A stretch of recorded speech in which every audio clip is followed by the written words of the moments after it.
If you're not being real, no matter what you get externally, it's never fucking worth it.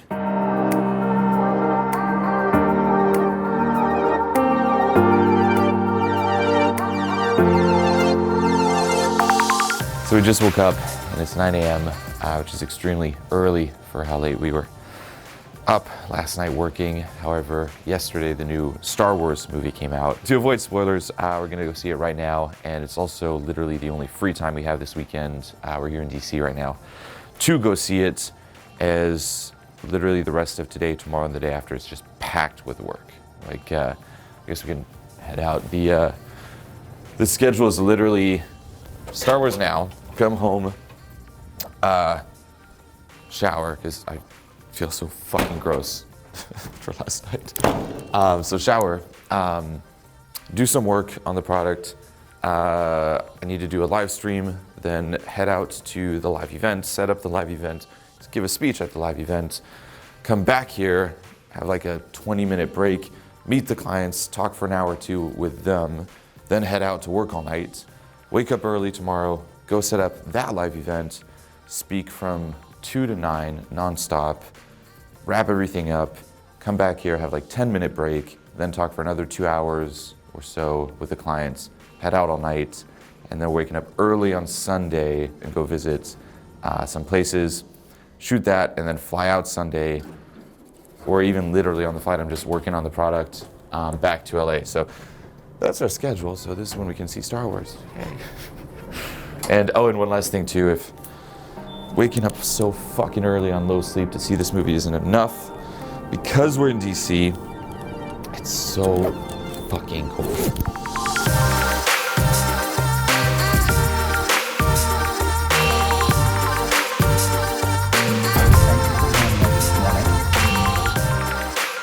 Just got back, meh. You're like, what the fuck? Meh. No, it was really good. I did prefer Force Awakens, but it was pretty damn fucking good. Way better than any of the, solo George Lucas Star Wars. The prequels, if you can call those Star Wars. No, it was really good. Check it. On that note, I mean, I'm still zoned out and tired, but it was really good. I'm gonna shower, probably power nap it, 20 minutes, and then work.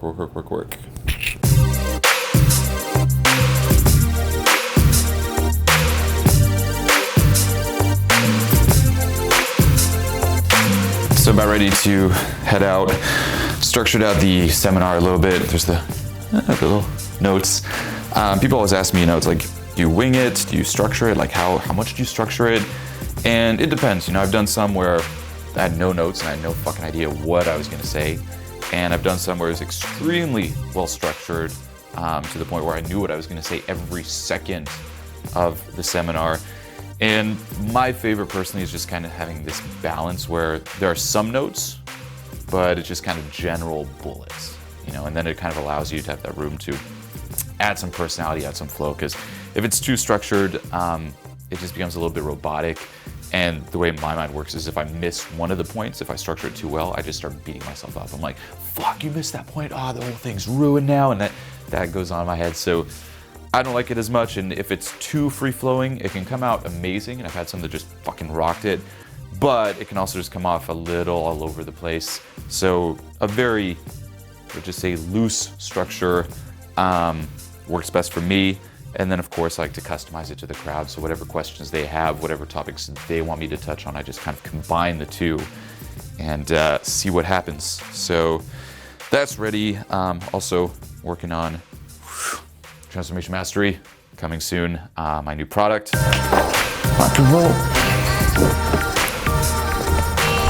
In DC, heading to set up a free tour room.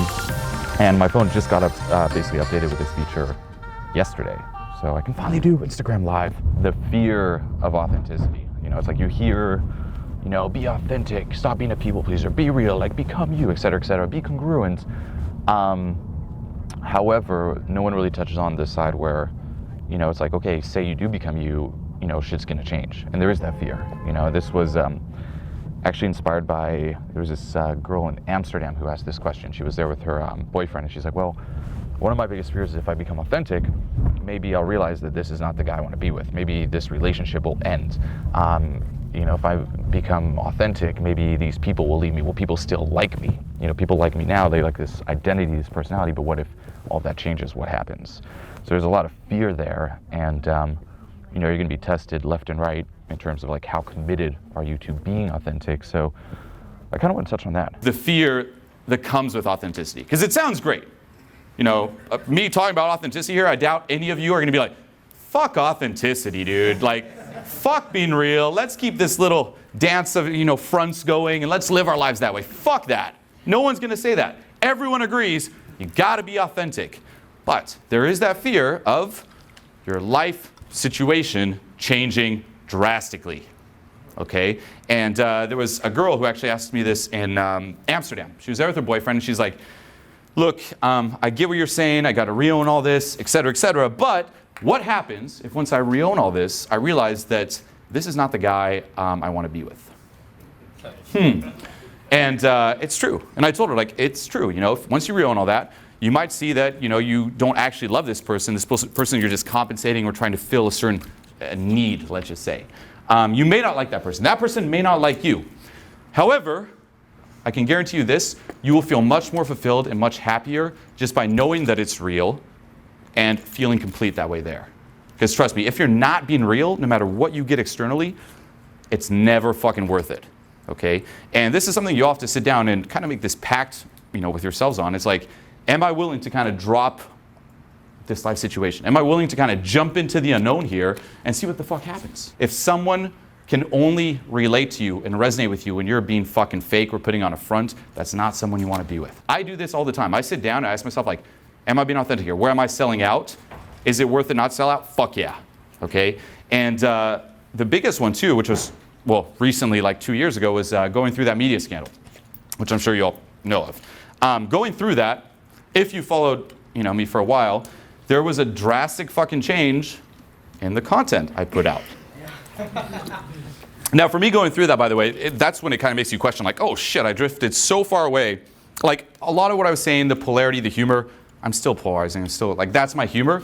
But I took it too far to the point where it wasn't even me, okay? And it kind of, like, you get slapped, like, oh shit, like, what? It kind of gets you back in touch with reality, like, whoa, I was really carried away. That's not who I am.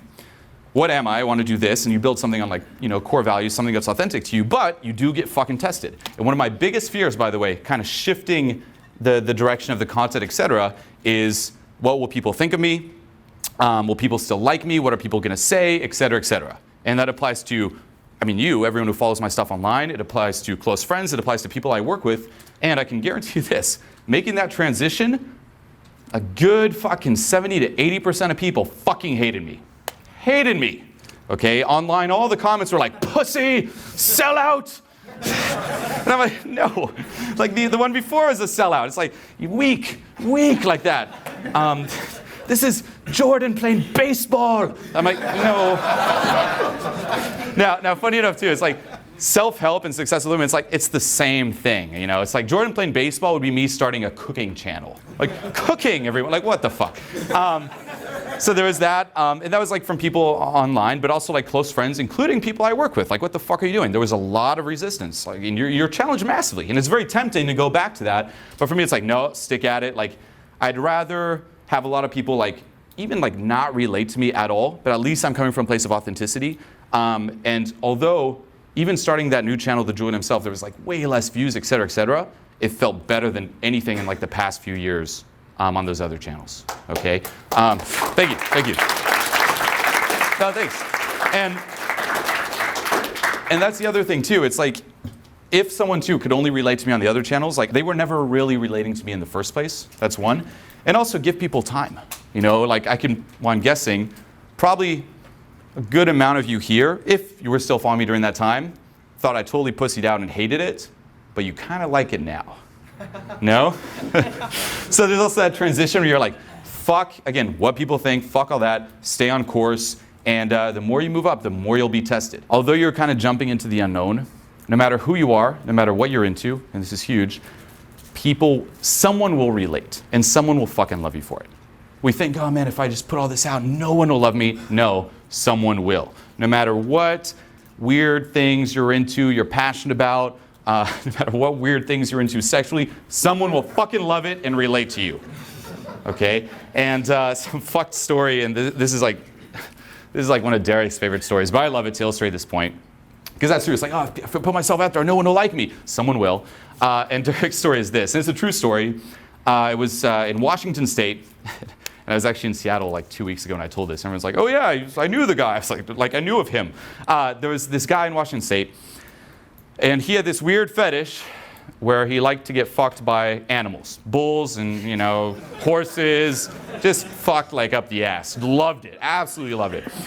True story. And that's what he was into. It's like, where's this going? Politically correct. So he loved just being like, just fucked, like hard. And what's more fun than just getting fucked by a horse alone is inviting a bunch of dudes up with you and just all getting fucked. So he went on Craigslist and he put out this ad, you know, who wants to get fucked by animals? And he'd go up with this bunch of dudes, like, I don't know, maybe like 10 dudes, something, and they'd all just get fucked, okay? And up at this ranch in Washington. Until one day he got a little, you know, fucked a little too hard and died. Like actual died. Like actually it's like just fucking blood, ripped, or just dead. So my point with this story, that's the story, he just died. And that's how people found out about it. My point with all this, you know, bestiality is not that you should go get fucked by animals or anything, but if that guy can find other people to go get fucked by animals, no matter what you're into, you will find someone who likes you in every part of you, okay?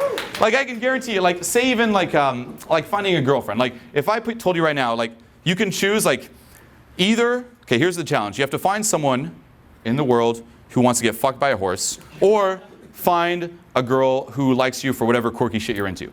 What's the higher probability? What would you bet on you'd find first? A girl! It's like, there are those people out there. And again, it's like, we may not believe it at first because we think everyone else is like all perfect, but no, everyone else is human. Bring that out of them, okay? And you do that by going first. Bring it in. Bring it in. Thanks for presenting, man. Okay, man. Thanks for coming out, man.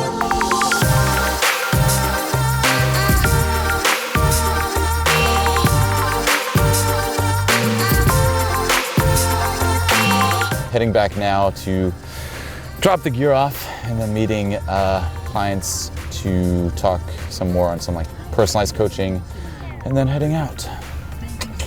Just starting. So dinner, a little shitty Quest bar, 5-minute rest and we'll do it. Transferring the footage, well, one camera, well, we head out right now and then I'll transfer the other one overnight because we're using it tomorrow again. Huge fucking files. Like just one camera here for like 2.5-hour seminars, like 300 gigs. All right, let's do it. Share something you're passionate about. What are you passionate about? Traveling. Tell me something about traveling that turns you on. Beach. I like to go to the beach and. That doesn't look like it excites you. How's something that like really you just get carried the fuck away? Well, I was in Caribbean island and I studied like for 2 years there. So I was, whenever I studied, not exciting enough. It's not travel. Try find something else. Something you could just talk about and you just forget about the boot camp. You get carried away by what you're saying. It could be porn. It could be whatever the fuck it is. Physical therapy. I don't know. So much I'm into it that I want the people to walk, not just lie down and have like the most awesome, go and see the world rather than being lying in the bed. Better. Be more precise. What's your favorite part about it? Your favorite moment, what is it? It's like self-freedom for them. They are not depending on someone else, but they are, you know, to do their functional activity. Talk about the shift when you see it in their eyes. What's that moment where you just light up? They are so alive and they are so Describe it in detail. We're not there, we didn't see it. Describe it. It's like new life has come on them that they could get out of the bed and stand up. It's like small things so much mattered for them that, you know, it gives me so much joy that, wow, I could do that for them. Bang. That's the vibe. It's like, what do you find exciting? What are you passionate about? It's not the words. It's like, of course, we all love the story. It's a cool story, but it's like, that's when we kind of sense you getting out of your like, so, like robot-y, and like, bang, you kind of lit up with authenticity. Let's go, let's go.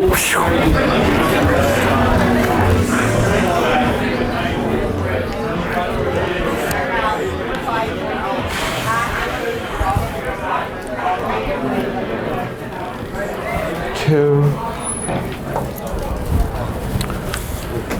All right. Fucking freezing. 11:22, heading out, and I guess we'll just wrap it here. A typical day.